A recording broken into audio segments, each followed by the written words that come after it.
evening, everyone. Welcome to another episode of Investing Fool, where we discuss no nonsense DIY momentum investing. And आज का topic जो है it will be very small, जैसे हम बोलते हैं छोटा और मीठा, short and sweet. So will keep it like that. Sunday का दिन है, शाम का वक्त है. सो आई वॉज थिंकिंग कि कुछ नॉर्मल रिसर्च वाले टॉपिक पे बात की जाए.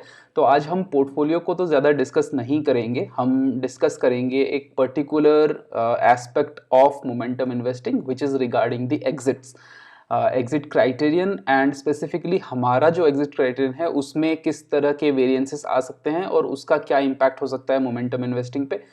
That we will see today.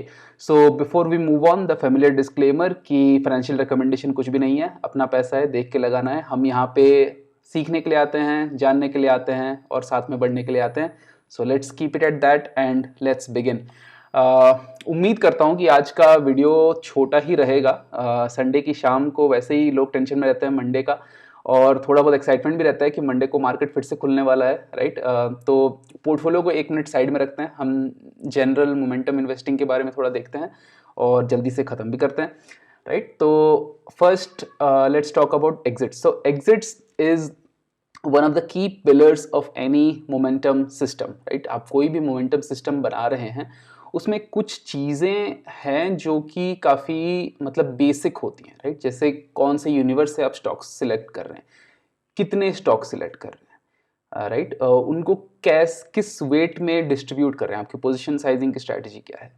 फिर आप एंट्री कब ले रहे हैं, राइट. एग्जिट कब ले रहे हैं, रीबैलेंसिंग के टाइम पे कोई और नुआंसेस हैं क्या. So these are kind of some of the basic, very basic things. ऐसी 4-5 चीज़ें ही होती हैं, राइट. आप मेरे मोमेंटम स्ट्रैटेजी वाले वीडियो में जाओगे तो आपको पता चल जाएगा. Those who have been following this channel would know कि the strategy is like damn simple. It's not that difficult. It's not something that is a secret or anything, right. openly है, मेरी strategy भी नहीं है, मैंने just उसको अपने हिसाब से थोड़ा बहुत change किया है. It's a free strategy. The key is कि strategy जो बोल रही है उसको करना होता है, and trying not to second guess that strategy. So that is the key. But anyway, setting the first context की exit criterion is one of the key aspects of any momentum strategy or system. और निकलना कब, stock किसी भी stock से निकलना कब है वो बहुत इंपॉर्टेंट है, खास करके मोमेंटम में. नॉर्मल स्ट्रैटेजीज में तो इम्पॉर्टेंट है ही. मैं भी हमेशा बोलता रहता हूँ कि लोग जो ये अंधे होकर मतलब एवरेज डाउन करते हैं, राइट. सबको एवरेज डाउन का कंसेप्ट सबको अच्छा लगता है. कोई स्टॉक 100 में था, 80 का हो गया, हम और ले लेंगे. 60 का हो गया, हम और ले लेंगे. भाई रुकोगे कब, 40 का हो जाएगा, 20 का हो जाएगा, तब रुकोगे. सो वी यूजुअली हम काफ़ी एम्पिरिकल तरीके से एवरेजिंग डाउन भी करते हैं. हम एग्जिट करने में हमको थोड़ी सी तकलीफ होती है, खास करके ऐसे स्टॉक्स में जहाँ पे हमारा लॉस हुआ होता है. और उन स्टॉक्स में लोग एवरेज डाउन ज़्यादा करते हैं. मतलब एवरेज डाउन तो उन्हीं स्टॉक्स में कर सकते हो जिनमें लॉस हुआ हो. जब ऊपर जा रहे होते हैं स्टॉक्स तो लोगों को डर लगता है कि अब मैंने 100 में खरीदा था, मैं 120 में कैसे खरीद सकता हूँ, राइट. तो वहाँ पे वो एग्जिट नहीं करेंगे. वहाँ पे प्रॉफिट बुकिंग कर सकते हैं कुछ लोग कि बहुत ज़्यादा बढ़ गया है, अब गिर जाएगा. दे माइट बी करेक्ट, और वहाँ से एग्जिट करना ईजी होता है. बट जो गिरने वाले स्टॉक्स होते हैं वहाँ, जो कि मोमेंटम में the first thing is like cut the losers fast, right. Losers को रख के बैठना नहीं है 2-2 साल, 3-3 साल. तो अगर कोई चीज़ परफॉर्म नहीं कर रही है उससे शादी नहीं करनी है, उसको अपना बना के नहीं रखना है कि कुछ भी हो जाए मैं तेरे को पकड़ा रहूंगा और तू 2-3 साल बाद रिटर्न देना, जब भी रिटर्न देना. ये सब चीज़ नहीं होता. रिटर्न नहीं दे रहा है, निकालो स्टॉक को, राइट. अब निकालना कैसे है, नहीं है, उसके बारे में हम थोड़ी सी बात करेंगे आज. तो बेसिक जो आइडिया रहता है मोमेंटम इन्वेस्टिंग में, जो बेसिक आइडिया है कभी भी एग्जिट करने का किसी स्टॉक का, वो क्या है. वो ये है कि आप कोई भी मोमेंटम इंडिकेटर लेके चल रहे हो, उस इंडिकेटर के हिसाब से, या जनरल मोमेंटम हम किस चीज को बोलते हैं, इंडिकेटर कोई भी लगा लो. जनरल मोमेंटम भाव भगवान चाहिए, राइट. अगर भाव बढ़ रहा है, बढ़े जा रहा है, तो मोमेंटम हैज बिन कंसिस्टेंट. अगर भाव गिरे जा रहा है तो मोमेंटम कहीं ना कहीं मतलब जा रही है या मोमेंटम ठंडी हो रही है, right? So momentum is dissipating. So when momentum is dissipating, it can depend on an number of indicators. तुम कोई भी इंडिकेटर ले लो, तुम प्राइस देख के सीधा बोल दो, या तुम कोई मूविंग एवरेज देख के बोल लो, तुम कोई MACD, RSI, ये वो जो भी 1000 चीजें हैं मार्केट में, तुम कुछ भी लेके आ जाओ, पर बेसिक फंडा तुम्हारा ये है कि प्राइस का जो बढ़ने का रेट था या जो मोमेंटम जिसको हम बोलते हैं, it is mostly a trend following, right? Momentum आजकल भी इतना जेनरिक टर्म बन गया है कि कोई भी किसी तरह से यूज करता है. ट्रेडिंग में अलग है, इन्वेस्टिंग में अलग है. मोस्टली ये सब चीजें पहले ट्रेंड फॉलोइंग के नाम से आई थिंक ज्यादा प्रचलित थी. They were more prevalent. So but now it's everything is momentum investing. So but whatever indicator you are using, the basic idea is कि मोमेंटम कब खत्म हो रहा है या when momentum is dissipating, that you basically need to identify and you need to get out from that stock there, right? Now exit criterion can be based on multiple things, right? Price targets हो सकते हैं. जैसे कोई बोल रहा है कि मैंने एक स्टॉक लिया और मेरे को 40%, जब मैंने let's say I have defined कि 40% गेन से ज्यादा मैं नहीं रखूंगा. अगर 40% कुछ हिट हो जाता है तो मैं छोड़ दूंगा. I would never personally do this, but इस टाइप के टारगेट्स भी हो सकते हैं. स्पेसिफिक स्टॉक के प्राइस टारगेट्स हो सकते हैं. Then there can be moving averages. कोई मूविंग एवरेजेस की कॉम्बिनेशंस भी यूज करते हैं, राइट? 200 DMA निकाल दूंगा मैं, 50 DMA लगा दूंगा, जहां पे इंटरसेक्ट करेंगे वहां पे मैं एग्जिट करूंगा, एंट्री करूंगा, all those things. Then there can be worst rank held, which is what we use. And there can be stop losses, कि कोई भी स्टॉक अगर ऑल टाइम हाई से कोई भी स्टॉक 20% से ज्यादा गिर गया तो उसको निकालो, right? This filter is also by the way already built in our screener. तो हम वो एक क्राइटेरिया तो रखते ही हैं कि ऑल टाइम हाई से भाई 20% के अंदर ही होना चाहिए. And if you look at this, right, if you look at this screen, it is this filter is always active, right? All time high के 20% के अंदर आना चाहिए. ऐसा नहीं कि तुम्हारा 100 का ऑल टाइम हाई था और तुम आ गए हो 20 पे वोडाफोन आइडिया जैसे, और फिर 20 से तुम 40 मारो तो 100% गेन हो रहा है तो हम तुमको ले रहे हैं, नहीं.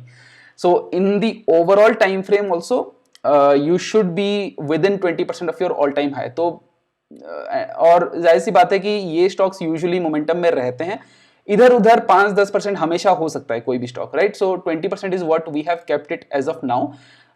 बट एनीवे, बट हम इस पे एग्जिट नहीं करते. हम ये बात जाननी बहुत जरूरी है कि ये जो क्राइटेरियन मैंने अभी दिखाया, this is only to rank the stocks.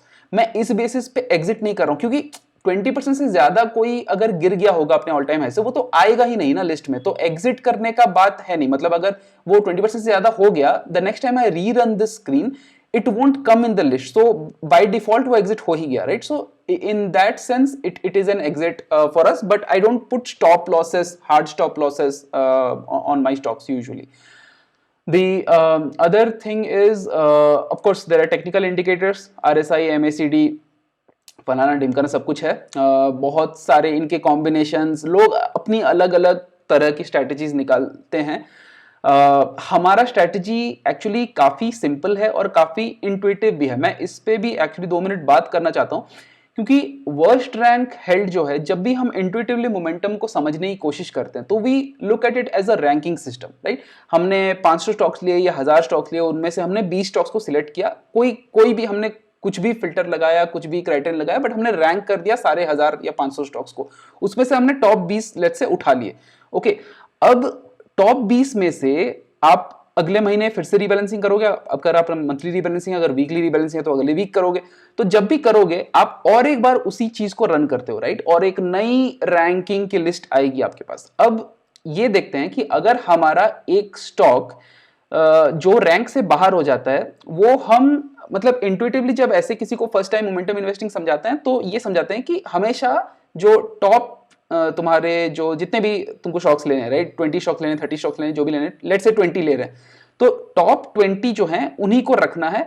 और अगर टॉप 20 से कोई ड्रॉप हो जाता है तो उसको बेच देना है, और जो नया आता है उसको रखना है, राइट? जो कंटिन्यू किया वो तो कंटिन्यू का, वो तो चलता रहेगा, right? But the problem here is, ये काफी इंट्यूटिव है समझने के लिए, और and that is why I also like simple things a lot, right?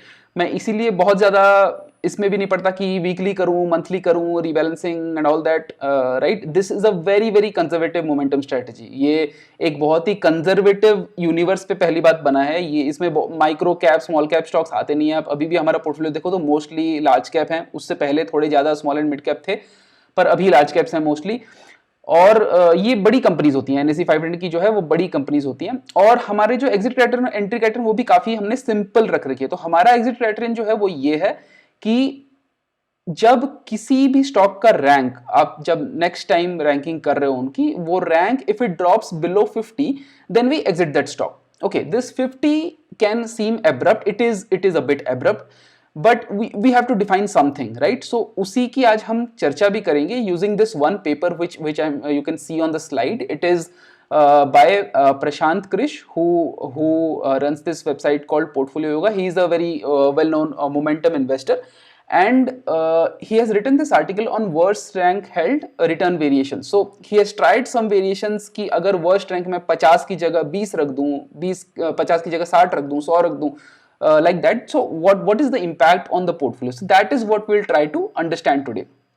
And as always, we are looking at equivate portfolios only. हमारा खुद का equivate है, हम मार्केट कैप वेटेड नहीं करते. सारे जो भी नए स्टॉक्स आते हैं हम उनको इक्वली, जितना पैसा होता है पुराने स्टॉक्स बेच के जितना पैसा आया रहता है हम उसी को इक्वली डिवाइड कर देते हैं और उनको चढ़ा देते हैं पोर्टफोलियो पे, राइट. सो ये एक एक्चुअली कॉर्नरस्टोन है मेरा इस चैनल में भी कि it should be very simple.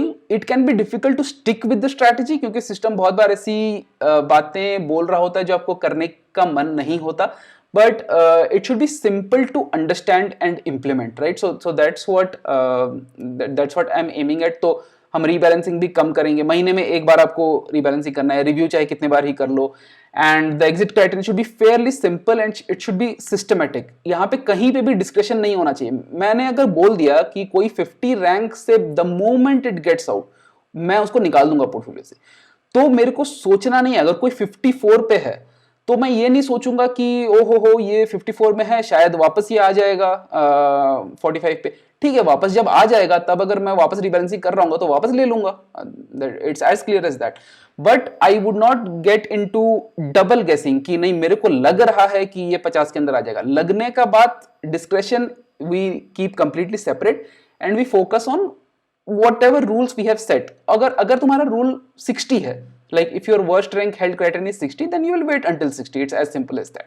Okay, so we will talk about this worst rank held criterion, which is one of the kinds of exit criterion that momentum investors use, and it's a fairly simple criterion. Okay, so और आगे बढ़ने से पहले मैं और एक बात भी बोलना चाहूंगा कि I will share the link of this article also in the video description. तो please इसको जाके पढ़ो, and if you want you can subscribe to this Portfolio Yoga website only. Read other articles there. It's very informative and it's free.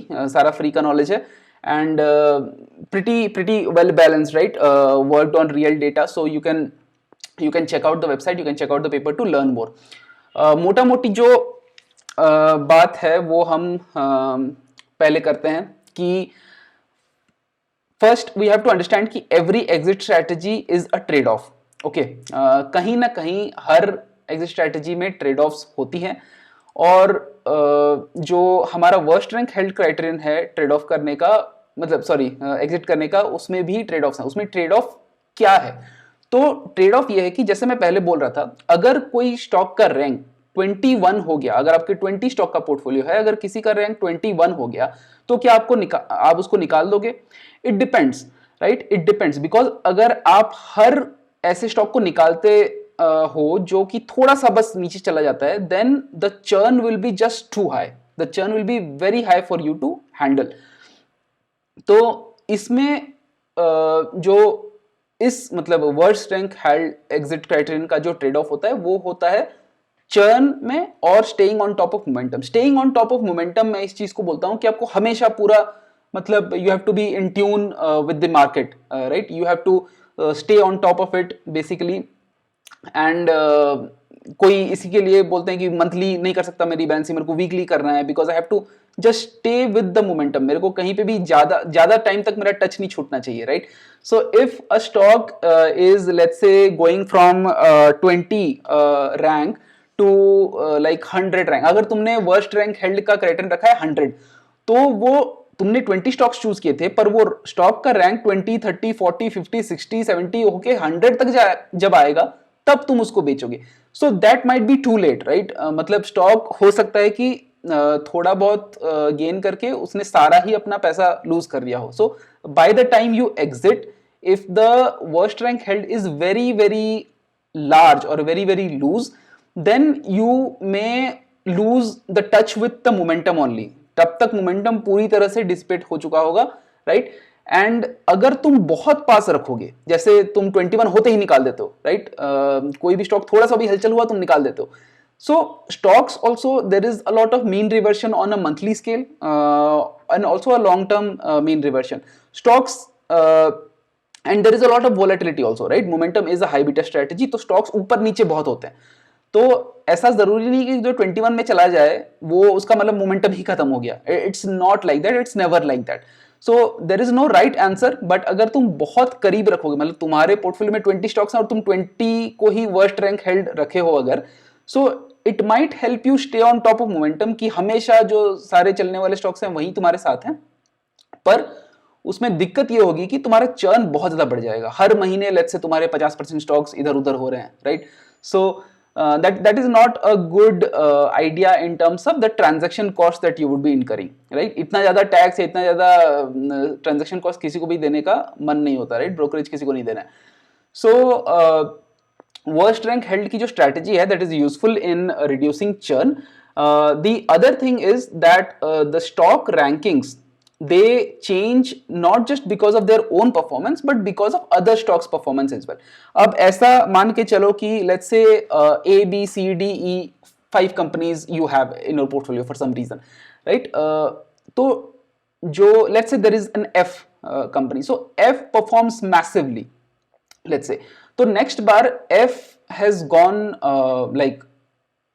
F has gone up in the ranking and D has not performed badly, but because F has performed much better, so D gets sidelined, ठीक है? तो D निकल जाता है portfolio से और F उसके जगह घुस जाता है। तो ये इसलिए नहीं हुआ कि D की परफॉर्मेंस बहुत बुरी थी, ये इसलिए थी कि उसकी रिलेटिव परफॉर्मेंस काफी बुरी थी। तो मोमेंटम जो है, तो ये रिलेटिव रैंकिंग होती है, राइट? सारे स्टॉक्स के मोमेंटम की रिलेटिव रैंकिंग होती है। सो दूसरे स्टॉक अच्छा करेंगे तो भी तुम्हारे पोर्टफोलियो में जो स्टॉक्स हैं उनके रैंकिंग पे फर्क पड़ेगा, राइट? वो नीचे जाएंगे। तो ये याद रखना हमेशा जरूरी है। And the other thing is you need to be patient with stocks. अगर तुम किसी का रैंक 21 होते ही उसको निकालने लगे, सो दो स्टॉक्स, मतलब you might stay on top of momentum all the time, like your strategy will be very very reactive to momentum, action बहुत ज्यादा मिलेगा, बहुत ज्यादा churn हो रहा होगा and all that, but stocks also rebound, right? तो थोड़ा सा नीचे जाके they also come back into the momentum। तो अगर थोड़ा सा भी तुम्हारे पास breathing room नहीं होगा, या थोड़ा सा भी मतलब मार्जिन ऑफ सेफ्टी कह लो, सेफ्टी तो नहीं, मतलब या सम बफर अगर कुछ भी नहीं होगा, तो स्टॉक्स बहुत जल्दी जल्दी बदलते रहेंगे एंड या I mean the performance will marginally improve from that. तो अगर यहाँ पे जो हम इस ब्लॉक की बात करते हैं, तो यहाँ पे they have like kind of shown the equity curves for no worst rank, 60th rank, 90th rank and 120th rank. So let's say no worst rank मतलब जितना तुम्हारा पोर्टफोलियो का साइज है वहीं पे ही तुम निकाल दोगे, मतलब the moment it goes beyond that rank you kick that stock out. The next is you wait till the any stock which is falling has crossed the 60th rank. 60th rank जब cross हो जाएगा, that is your worst rank held, तुम वहां पे निकालोगे। The next variation is कि 90 पे निकालोगे, right? And the next variation is कि 120 पे निकालोगे। So if they plot all these curves together, so no worst rank held मतलब जिसमें तुम the moment it drops out of your like 20 stock or 30 stock portfolio you kick it out, उस वाले strategy की CAGR सबसे ज्यादा है। Compare to all the others, right. तो इसमें भी एक ट्रेड ऑफ है, राइट, इसमें भी एक ट्रेड ऑफ है इन द सेंस कि इन द सेंस कि like let's say Medanta, right, global health, it sorry not global health, this one angel one पिछली रीबैलेंसिंग में उसका रैंक एग्जैक्टली 50 था। तो अगर हमारा क्राइटेरियन 20 पे ही हुआ रहता तो एंजल वन को हमने कब से ही ड्रॉप कर लेना था, right. So we might not have seen such an underperformance again. We saw continued underperformance just because वो उसका रैंक 50 था एंड वी डिसाइडेड कि ठीक है भाई 50 है तो इसको रहने दो अंदर, may be it will again start performing, right. तो हमारा एग्जिट क्राइटेरियन की वजह से वो हमारे पोर्टफोलियो में रुक गया एंड उसके बाद भी वो अंडर परफॉर्म करता रहा, राइट। तो अब उसका रैंकिंग काफी खराब हो चुका है, पर बेसिक बात बोलने का ये है कि it can cut both ways. So losers can also stay for a little bit longer अगर तुम्हारा एग्जिट क्राइटेरियन थोड़ा सा रिलैक्स्ड होगा, पर जो मतलब लॉन्ग टर्म विनर्स हैं वो भी जल्दी कट सकते हैं अगर तुम्हारा बहुत टाइट होगा। तो ज्यादा टाइट ज्यादा लूज क्राइटेरियन रखने में दोनों तरफ इश्यूज होती हैं and that's what a trade off is, right. That's where you need to decide on how you are going to balance these things for your own portfolio. But यहाँ पे अगर तुम देखते हो and this same table I have used in this slide also, if you look at the other parameters then it is really eye opening. See, CAGR is more in the first case, no worst rank, but बाकी सारे criterion में look at the kind of numbers that are there. Average win percentage जो है that is 28% for this stock, but for this strategy. But when you relax your worst rank held a little bit, 60th 90th 120th, then the average win percentage increases, right? So that's a positive. दूसरी बात है देखो largest win की। Largest win जो है 60th 90th 120th rank में it is 900%। तो मतलब स्टॉक 9 गुना हो गया है, right. That is the largest win.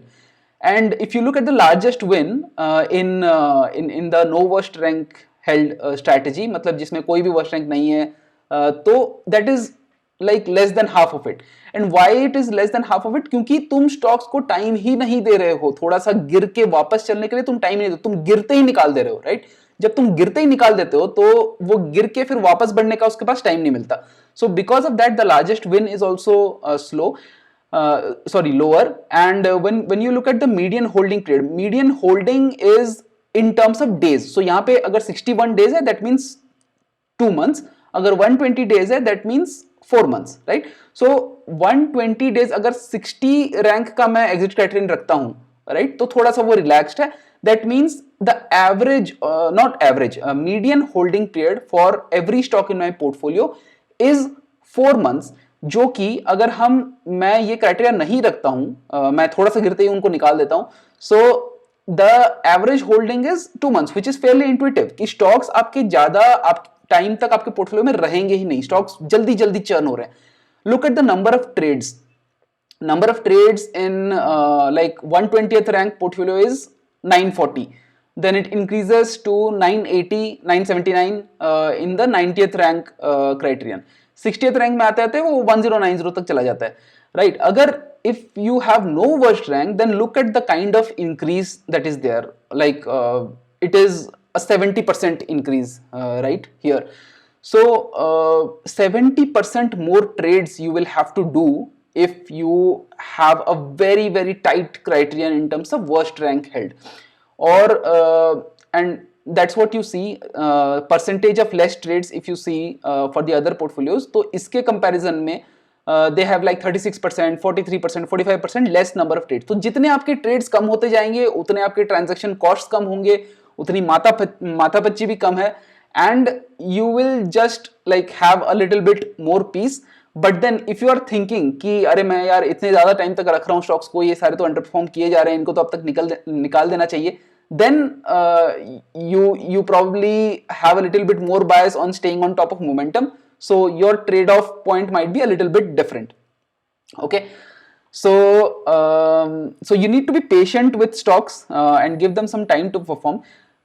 Basic findings इतने ही थे इस जो ये शॉर्ट आर्टिकल है और video, I hope the video has been short. मैं जब बोलने लगता हूं तो I try to bring a lot of perspective also, but एक बार हम कंक्लूजन को देख लेते हैं कि इससे मोटा मोटी हम सीखते क्या। मोटा मोटी ये सीखते हैं कि lesser the worst rank held, मतलब आपका अगर कोई वर्स्ट रैंक हेल्ड नहीं है, higher the CAGR but higher the churn, आपका कैगर बढ़ जाएगा, बट वो जो आउट परफॉर्मेंस आपको कैगर पे दिख रही है वो that is not net of transaction cost, वो ट्रांजैक्शन कॉस्ट के लिए एडजस्टेड नहीं हुआ है अभी। अगर आप उसमें सारा टैक्स, ट्रांजैक्शन कॉस्ट सब कुछ ऐड करोगे तो वो कैगर हो सकता है कम हो जाए, right. So that will be impacted a lot by this by the transaction cost of this। तो और जैसे मतलब वर्स्ट रैंक हेल्ड को आप जितना टाइट करोगे, जितना आपका स्ट्रिंजेंट होगा क्राइटेरियन, तो कैगर बढ़ेगा, चर्न भी बढ़ेगा। जितना आप ढीला करोगे कैगर थोड़ा सा कम होगा। If you look at the previous slide, right, you can look at the CAGR, इसका 31% है, इसका 28, इसका 26, इसका 25, right. So CAGR will reduce a bit but churn will also reduce a bit. You can see that the number of trades is like 30 to 40% lower, right? 30 to 40% lower trades is a lot, right? इतना मतलब I would say I tend to be on the side जहाँ पे मेरे को churn बहुत ज़्यादा नहीं चाहिए, और इसीलिए हमारा exit criterion अभी 50 है। We are not thinking of tightening or relaxing a bit, हम ऐसा ही रखेंगे, and we'll see if it needs to be changed in the future, we'll look at it, but that's another point. The volatility of the portfolio constituents, जो आपका जो universe है और जिस type के स्टॉक्स आपके पोर्टफोलियो में है, लेट्स से बहुत सारे स्मॉल कैप स्टॉक्स हैं जो हर दिन कोई 15% ऊपर जाता है, कोई 12% नीचे आता है, so there is a lot of volatility, right. If there is a lot of volatility then your breathing room can be a little bit more in terms कि तुम पूरा टाइट तो नहीं रख सकते यार, क्योंकि तुम्हारे स्टॉक्स ही इतने ज्यादा बढ़ रहे हैं, गिर रहे हैं। मतलब अगर in the long term, let's say a stock is going up, right, but it has a lot of like short term volatility, 10% ऊपर जाता है, फिर 12% नीचे आता है, फिर 20% ऊपर जाता है, like something like that, right? I'm just saying it in an imaginary way. So but if the volatility is too high, then तुमको थोड़ा सा तो यार बफर रखना पड़ेगा, क्योंकि फिर तो वो मतलब अगर 20 स्टॉक्स हैं, वो 20 से उसकी रैंकिंग 25, 30 ऐसे होके भी वापस फिर आ सकता है, राइट। सो थोड़ा सा ब्रीदिंग रूम उसमें हमेशा चाहिए होती है। You can not keep it ultra tight. Ultra tight करोगे तो हर बार तुम्हारा पूरा का पूरा पोर्टफोलियो ही चर्न हो रहा होगा, फिर बस स्टॉक खरीदते खरीदते और बेचते बेचते ही सारा टाइम निकल जाएगा। So that is one thing. But हमारा जैसे है, we have NSE 500, there are typically there is a like healthy mix of large cap stocks, जिनका मतलब volatility बहुत ज्यादा तो नहीं होता usually, so for us it can be a little bit tighter. So as you increase the kind of stocks that have large volatility, so your मतलब your breathing room can be a little bit more, ठीक है। तो थोड़ा थोड़ा relax कर सकते हो अपने क्राइटेरियन को उस टाइम पे। And again, there is no right answer in this field. As with everything in life, as with everything in investing, there is no right answer. So you can only do whatever helps you sleep better, sleep at peace in the night. So अपने personal style के हिसाब से, because personal finance is personal after all, so we have to look at our own psychology, our own style of investing, and then we have to like think that in which direction we want to go, what do we want to decide. But once we decide, ये जो side में मैंने लगा रखा है मजाक मजाक में, वो ये है, Salman Khan is saying of course that एक बार जो मैंने कमिटमेंट कर दी तो मैं अपने आप की भी नहीं सुनता, right. So once you take all the things, you take all the learnings, research, everything, you try to find your own like your own risk taking ability, your own like tendencies, right। तुमको क्या ज्यादा चाहिए, तुमको हमेशा चाहिए कि जो top ranking वाले हों वही मेरे पोर्टफोलियो में दिख रहे हों, या हमेशा, या ये चाहिए कि भाई गिर गया तो भी थोड़ा टाइम दो, रीजनेबल टाइम दो to like to get them back. It's not like so yeah, I mean it's not like कि you are giving them a lot of time, right? ऐसा नहीं कि उनको बैठे रहना है फिर 1.5 साल तक पढ़ के उनको नहीं बैठना है. If once you define a criterion, ये सारा रिसर्च तुमने कर लिया, अपना पोर्टफोलियो इन्वेस्टिंग स्टाइल अपना जान लिया, ये सब के ये सब करने के बाद once you define a strategy then you stick to it, then फिर उसमें डिस्कशन मत लाना कि अरे यार मैंने तो 50 का रैंक रखा था पर 60 is also fine, so this stock has dropped to 55, so I will just wait करोगे तो फंसोगे. कभी भी डिस्क्रेशन नहीं लाना है. अगर 50 के ऊपर गया तो उसको बोलो टाटा बाय बाय और स्टॉक को बेचो. और अगर मतलब and similarly it's the other way also, right? So that is the discussion on exit criterion that I wanted to do today. And if you have any comments regarding like what exit criterion do you use, what are the nuances in those, then please comment में बताना ना भूलें. And अगर channel को subscribe नहीं किया है तो अभी तक तो सब्सक्राइब करो. एंड देखने के लिए thank you. If you watch till now like then thank really thank you. And see you in the next week. Good night.